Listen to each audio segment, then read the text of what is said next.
Bonjour à toi, dans le cadre de la préparation aux oraux, nous allons te présenter l'oral de projet professionnel et personnel. Derrière ce nom assez large se cache en réalité ta personnalité. Les examinateurs ne vont pas t'interroger uniquement sur tes connaissances de la filière, mais également sur la démarche que tu as adoptée pour forger ton projet professionnel et sur ton expérience propre. Pour rappel, l'épreuve est anonyme. Ne décline surtout pas ton identité. Tu disposeras de 7 minutes de présentation, de 3 minutes d'entretien. Cet exercice est le plus personnel des trois. Il demande un recul très important sur ta situation de fin de PACES au sein des spécialités auxquelles tu aspires. Les examinateurs vont ici attendre que tu racontes les raisons qui t'ont poussé à venir en PACES et donc à vouloir rejoindre les études de santé. Pourquoi tu as choisi telle filière et pas une autre, etc.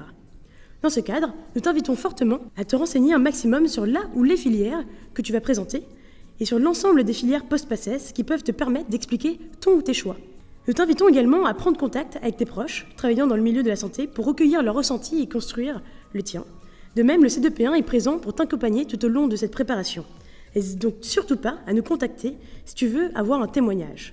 En bref, multiplie les sources d'informations, vidéos sur Internet, témoignages écrits ou podcasts sur France Inter, les tuteurs du C2P1, etc. Tu peux t'entraîner à présenter ton projet devant tes proches ou les tuteurs du C2P1 au bureau. Et quand tu prépareras ton oral, essaie de te faire l'avocat du diable pour imaginer les questions pièges que l'on pourrait te poser.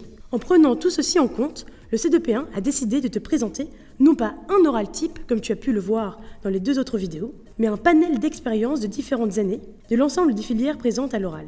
Attention, les intervenants que tu vas voir ont des ressentis, des expériences et des parcours différents de la PACES et des études de santé en général.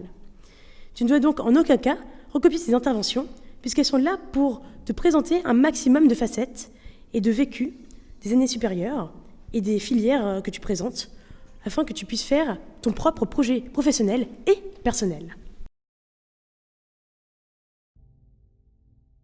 Moi, je suis venue en PACES pour être médecin généraliste. Ce que j'aime bien dans la médecine, c'est le côté à la fois scientifique et humain.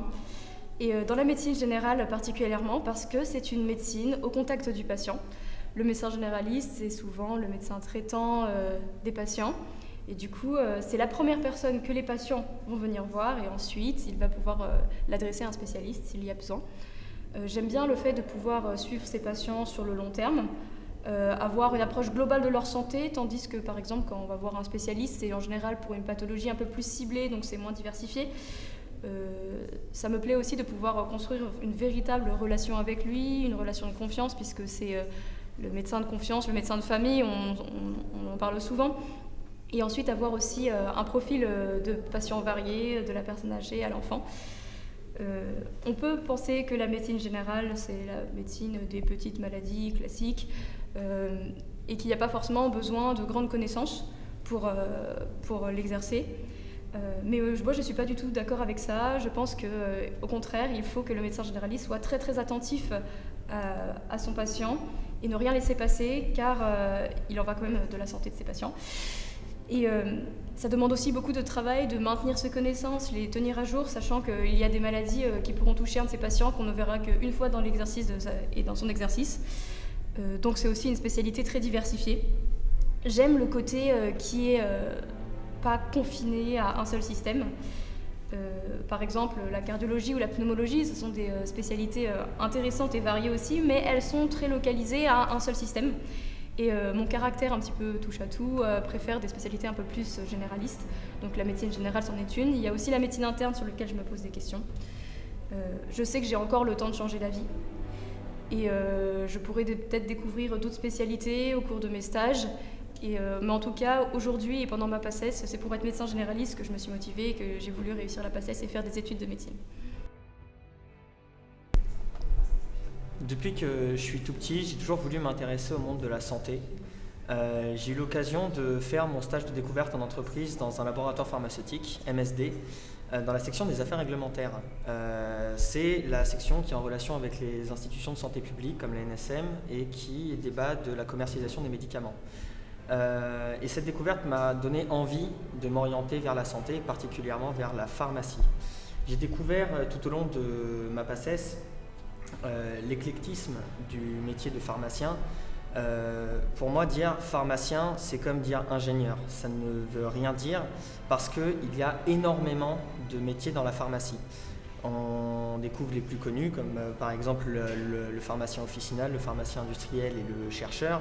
Mais il y a d'autres formations qui m'intéressent en pharmacie, comme notamment la santé publique. Pourquoi la santé publique? Tout simplement parce que j'ai comme projet d'avenir d'essayer de faire de la santé ma priorité, essayer d'agir sur une échelle nationale à travers les grandes institutions telles que Santé publique France qui cherche en permanence des pharmaciens, ainsi que la NSM qui participe à la sécurité du médicament qui est de plus en plus remise en question de nos jours. Et avoir confiance dans les médicaments et dans la santé est une priorité de mon point de vue, et c'est pour ça que j'aimerais travailler là-bas pour essayer de redonner confiance dans les médicaments à la population. J'espère faire un parcours d'initiation à la recherche à partir de la 3e année dans le domaine de la santé publique pour espérer travailler dans ces institutions. Et pourquoi pas partir au Canada pendant un certain temps, car le Canada offre des formations dans le domaine de la santé publique que très peu de pays européens ont, alors que le Canada possède des universités qui sont spécialisées dans la santé publique et qui recrutent des médecins, des pharmaciens afin de les former. Et tout ça participerait à mon projet qui est de finir à faire de la santé à grande échelle en France.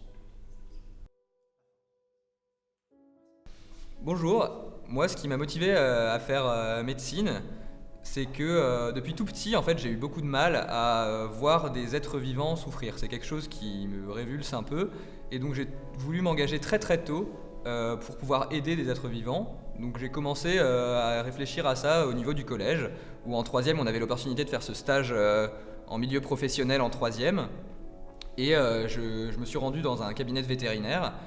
Et donc ça m'a beaucoup plu, j'avais l'impression d'être aidant à pouvoir réduire cette souffrance, dans ce cas-là animale. Mais j'ai eu un blocage un peu au niveau de la communication qu'on pouvait plus ou moins avoir avec ces animaux.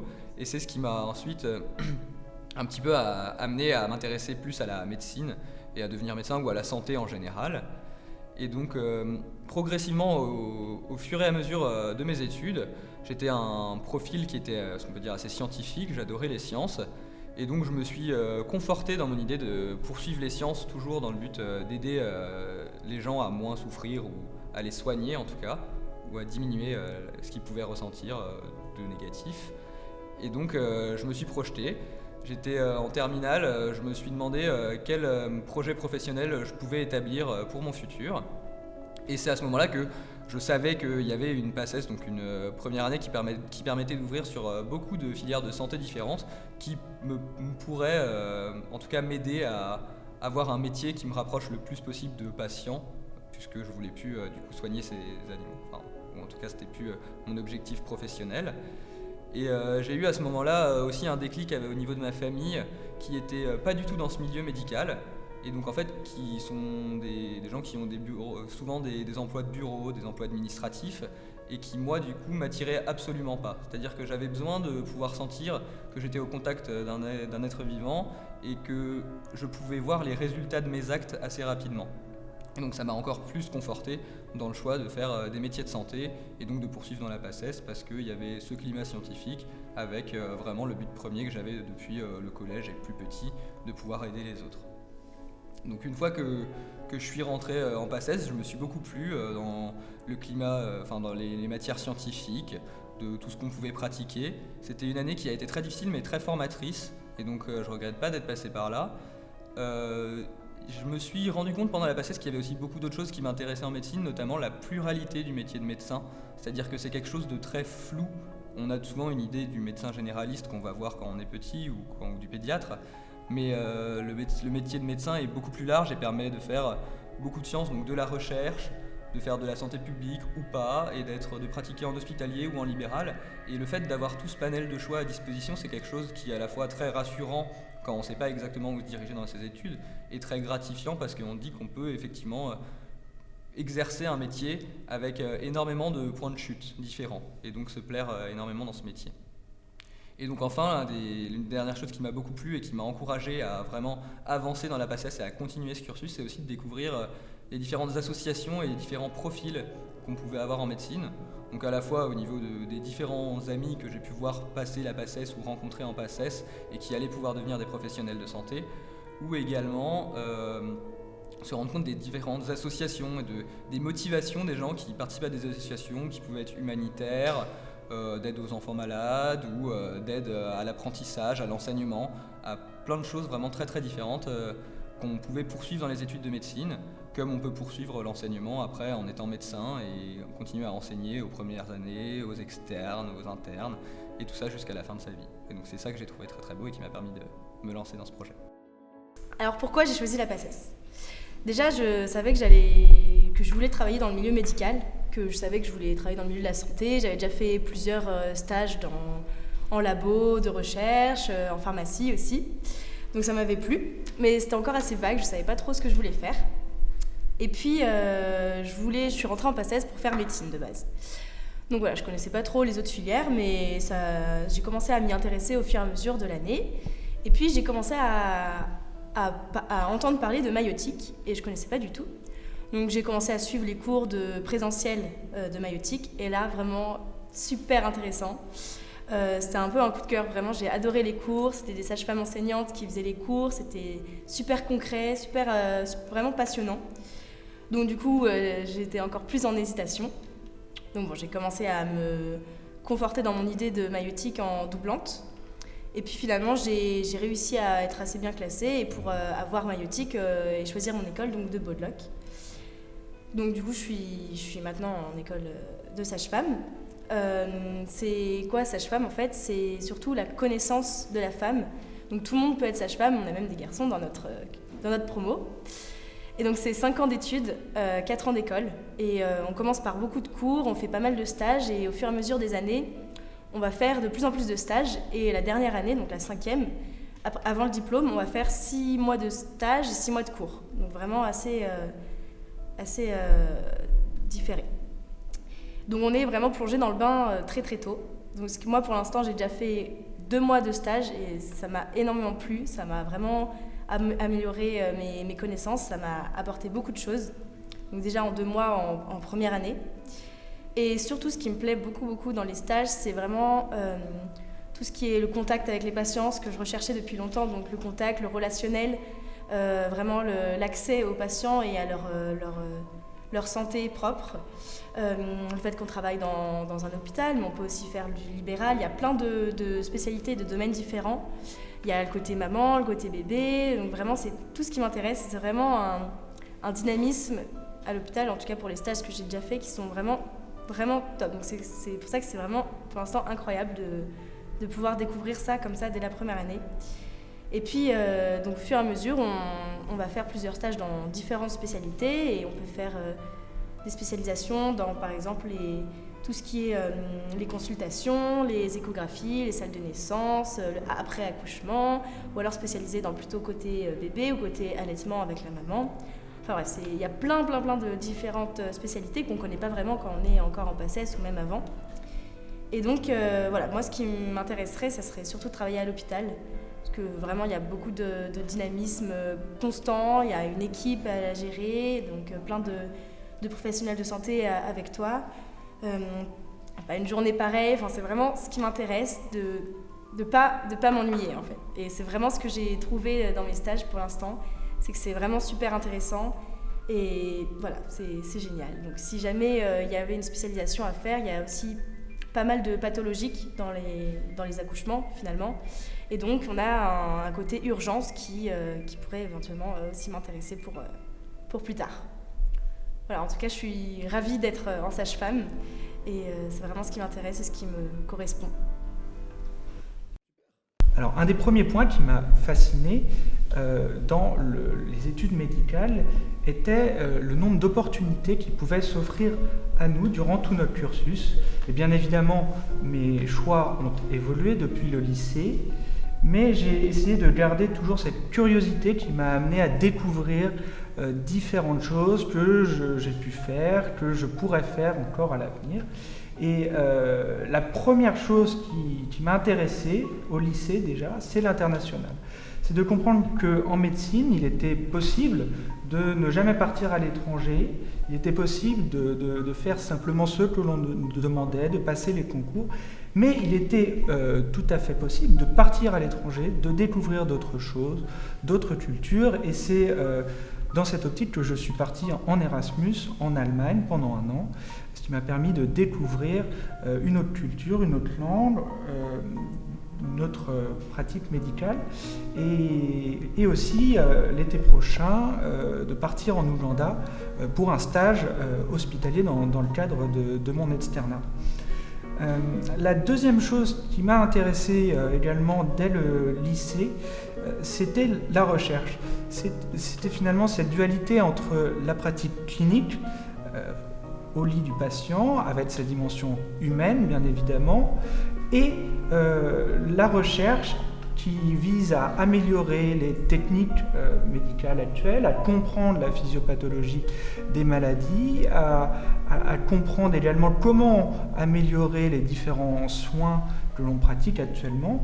Et dès le collège, le lycée, j'étais intéressé par cette dimension, et c'est pour cela que j'ai fait un Master 2 entre ma 3e et 4e année de médecine, Master 2 de recherche cardiovasculaire, que je n'avais pas dès la terminale choisi ce master, mais en tout cas j'avais envisagé de faire une césure pour découvrir la pratique du laboratoire et le domaine de la recherche.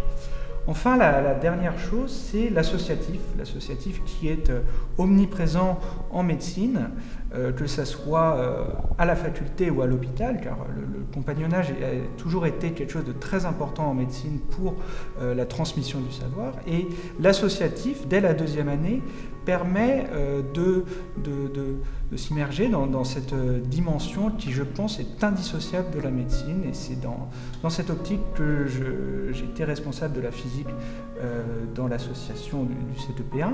Mais il y a d'autres associations que vous allez pouvoir découvrir qui peuvent vous intéresser, des associations de solidarité, d'art, etc.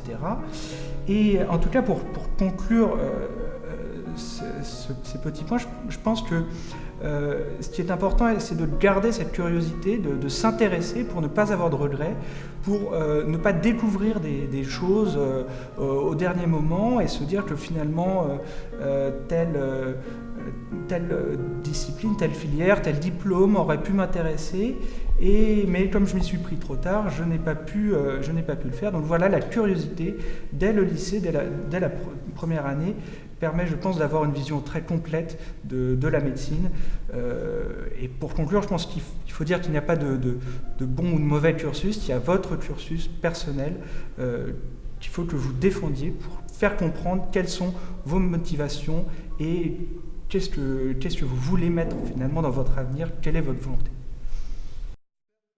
Bonjour, donc moi je m'appelle Alice, je suis en 4e année de médecine et je commence mon externat. Pourquoi j'ai voulu faire P1 c'est une vocation que j'ai depuis l'enfance. Quand j'étais petite, j'allais au cabinet de mes parents, j'y passais beaucoup de temps, je voyais les patients ressortir du cabinet, ils étaient contents et du coup je me suis rendu compte que mes parents faisaient quelque chose d'utile et je me suis dit que j'avais envie de faire quelque chose d'utile aussi et pourquoi pas ça. Après, au fil des années de lycée, je me suis rendu compte que médecine, c'était aussi un moyen pour moi de m'épanouir et d'avoir un certain relationnel avec les gens. Et donc, ça m'a confortée dans l'idée de faire une P1. J'en ai pas fait qu'une, j'en ai fait 2. J'ai pas mal raté la première, j'ai plutôt bien réussi la deuxième. Et je suis passée en médecine. Au début, le métier de médecin, ça voulait juste dire être utile aux gens pour moi. Après, j'ai un peu évolué. J'ai fait des travails d'aide-soignant pendant 1 mois chaque été entre ma P2 et ma D1 et ma D1 et ma D2. Et je me suis posé la question pendant ces travaux, pendant ces jobs, est-ce que j'aimais les patients ? C'était très important pour moi de répondre à cette question parce qu'il y a des spécialités en médecine qui n'incluent pas le patient et j'avais pas envie de passer ma vie à faire quelque chose que j'aimais pas faire. La réponse a été positive quand j'ai passé 1 mois en gériatrie l'été dernier et du coup je me suis dit que j'avais besoin en fait d'exercer mon métier auprès des patients. Après, on dit beaucoup dans les cours de SH, même dès la P1, qu'il faut faire attention à la relation médecin-patient, etc. Moi, quand j'étais en P1, ça signifiait pas grand-chose pour moi. Maintenant que je suis externe et que je passe mes matinées entières à l'hôpital, je me suis rendu compte à quel point la relation médecin-patient, c'était super dur.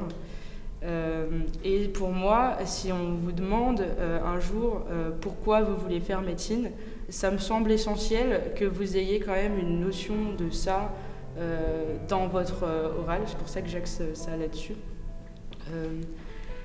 Pour moi, la relation médecin-patient, comme on a appris d'ailleurs il y a longtemps, elle a deux composantes. La composante du patient envers le médecin et le renvoi du médecin envers le patient.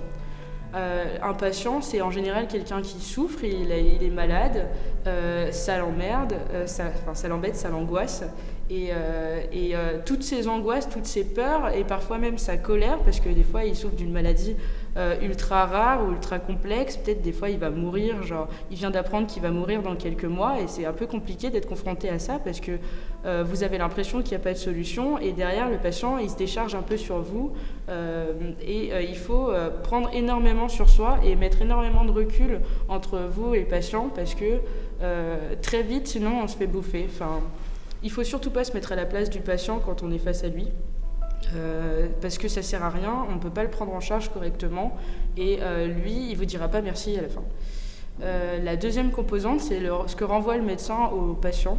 Et ça aussi, c'est pour moi un attrait très compliqué, parce qu'on a tous des problèmes dans notre vie. Quand on est étudiant en médecine, on travaille beaucoup, on n'a pas beaucoup d'argent, on a forcément des problèmes personnels et parfois on est en colère sur certains trucs et pourtant tous les matins moi je vois des patients et tout ça m'arrive tout au long de ma vie, tout ce qui m'arrive doit vraiment pas ressortir sur le patient donc quand tu es en face du patient et que tu es dans un entretien, même si tu es vénère contre n'importe quelle chose qui peut t'occuper au quotidien, ça doit certainement pas ressortir sur le patient.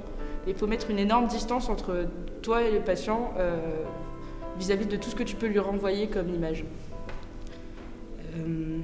La médecine, c'est pour moi une spécialité très compliquée. C'est des études qui durent longtemps et je pense qu'il y a une raison pour laquelle elles durent longtemps parce que tous ces aspects de la relation, ça s'apprend clairement pas en un an ou deux. Ça s'apprend sur des années et des années de pratique et même après le doctorat.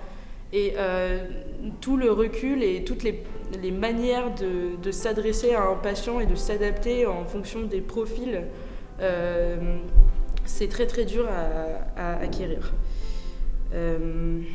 Alors, moi, comme j'ai dit plus tôt, je me suis longtemps posé la question de est-ce que j'aimais les patients ? Et ensuite, j'ai effectué, quand j'ai répondu oui à cette question, juste après est arrivé l'externat et j'ai effectué plusieurs stages. Des stages en médecine pure, où on passe énormément de temps avec le patient, et des stages en chirurgie, où on voit moins le patient, enfin on le voit plutôt endormi, ça nous arrive de voir des patients réveillés après, mais c'est vraiment, la clinique est moins au cœur de l'action qu'on a à l'hôpital. Et pourtant, le bloc, c'est quand même une ambiance assez sympa. Et du coup, je pense que je m'oriente plus vers la chirurgie, même si j'ai cet amour du patient qui fait que lorsque je suis passée en chirurgie, ça m'a un peu manqué. Et lorsque je suis repassée ensuite dans un service de médecine, je me suis rendu compte à quel point les patients m'avaient manqué. Mais je pense que je ferai de la chirurgie quand même, parce que sinon je serais un peu triste de faire que de la médecine. Et j'essaierai de faire plus de cliniques que peut-être certains chirurgiens, de ce que j'ai vu en tout cas dans l'hôpital. Voilà.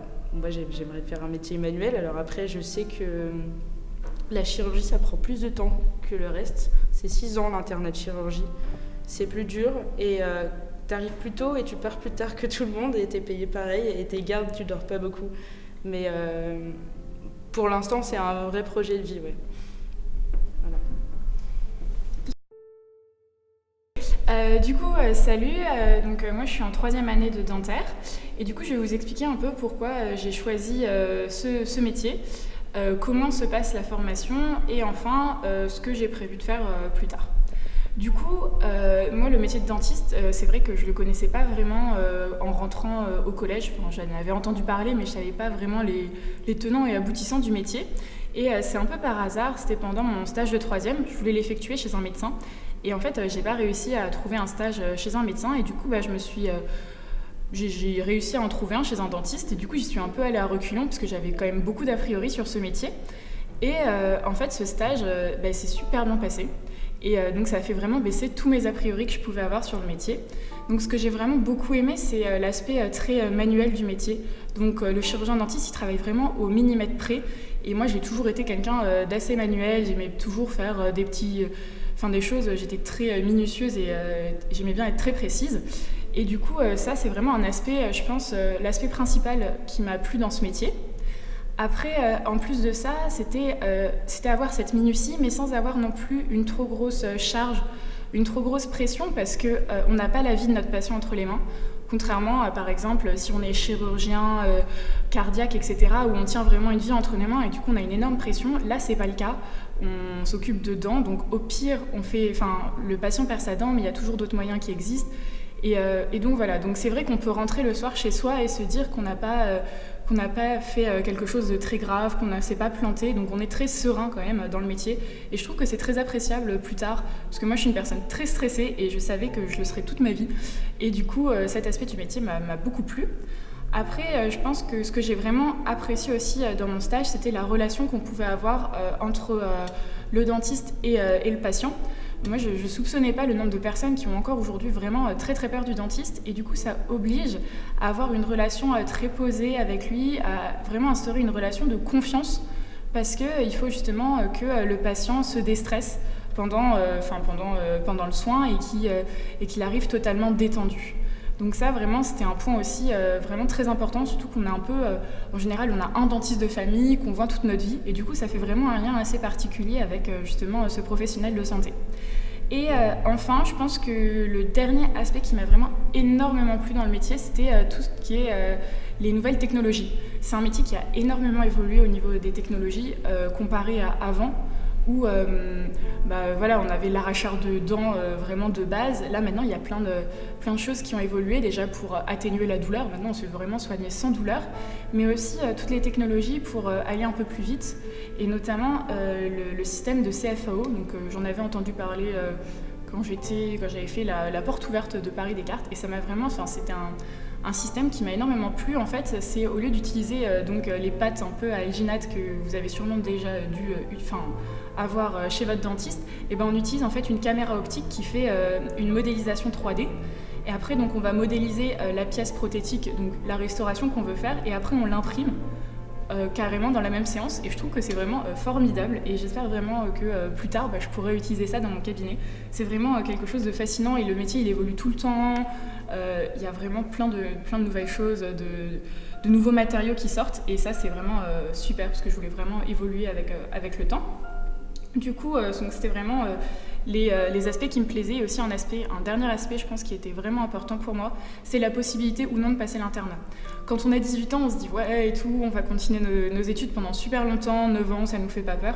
Mais quand même, arrivé à 23, 24 ans, on a quand même un peu envie de sortir des études. Enfin moi, en tout cas, maintenant, comparé à la PACES, où j'étais vraiment super partante pour faire de longues études, maintenant, je me dis plus que d'ici 3 ans, je me vois bien finir mes études et commencer un peu la vie active. Du coup, au niveau de la formation, ce que j'aime beaucoup, donc je vais vous parler un peu de la formation, de mon ressenti, j'aime beaucoup parce que justement, on est directement mis dans le bain. Donc on a des TP où on s'entraîne, donc c'est toujours une formation très très manuelle. Et pendant notre externat, on s'occupe vraiment de nos patients. Donc on est vraiment dans le bain, on ne fait pas du tout que de l'administratif ou autre. On est vraiment en train de s'occuper de nos patients de A à Z, de la prise de rendez-vous, réaliser le plan de traitement, etc. Donc ça, c'était vraiment aussi un aspect qui me plaisait vraiment beaucoup.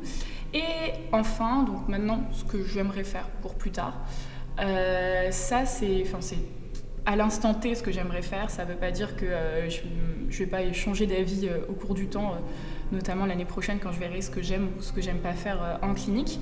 Mais pour l'instant, je me vois bien faire de l'omnipratique parce que justement, on a une multitude d'actes qu'on peut réaliser. Donc l'omnipratique, c'est être chirurgien dentiste. On a plein d'actes à réaliser, ça va de la carie, ça va à des soins, à de la prévention, on peut avoir des soins restaurateurs avec tout ce qui est des prothèses. Donc c'est vraiment super diversifié et ça permet, je trouve, de pas trop s'ennuyer tous les jours dans son cabinet. Et aussi, ça permet d'avoir des populations vraiment différentes au niveau des patients. Ça peut aller du jeune enfant où on va justement faire de la prévention sur la carie à des patients plus âgés qui ont plus des maladies parodontales, qui ont perdu des dents ou autres. Et du coup, tout ce qu'il y a, les demandes esthétiques et de restauration que je trouve vraiment super intéressant. Et ce que j'aime bien aussi dans l'omnipratique, c'est qu'on peut se spécialiser au fur et à mesure. Donc c'est-à-dire faire des DU. Et du coup, moi je me vois bien aussi peut-être me spécialiser, faire peut-être des DU de prothèses, etc. pour en apprendre plus. Mais voilà, c'est pas entièrement clair dans ma tête ce que je veux faire. Mais pour l'instant, l'omnipratique, je pense que ça me plaît bien.